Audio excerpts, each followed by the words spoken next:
పవన్ కళ్యాణ్ నాకైతే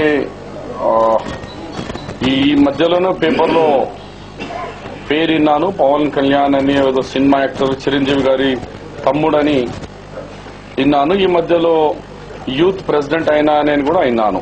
ఆయన భాష ఎట్లా ఉంది అంటే లోఫర్ భాష మాట్లాడింది, లోఫర్లో తిరిగా.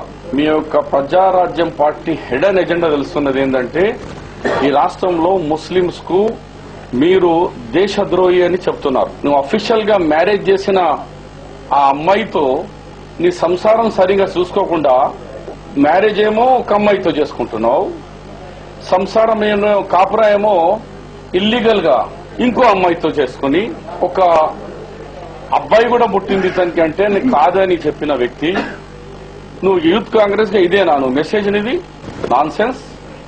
నువ్వా మా మీద మాట్లాడేది? నీ క్యారెక్టరా క్రిమినల్? జాగ్రత్తగా, మాకెందుకు ఆ భాష రాదు కాబట్టి ఏమంటున్నాడు ఎల్లు చూపించి వీళ్లను తరిమి కొట్టండి దేశద్రోహులు. దేశద్రోహులకు అర్థం తెలుసా నీకు? ఏం నీకు ఇంకా బుద్ధి రాలేదా? పర్యాటక రవి నిన్ను గుండు కొట్టి పంపించి నా చరిత్ర మర్చిపోతున్నావా? మంత్రి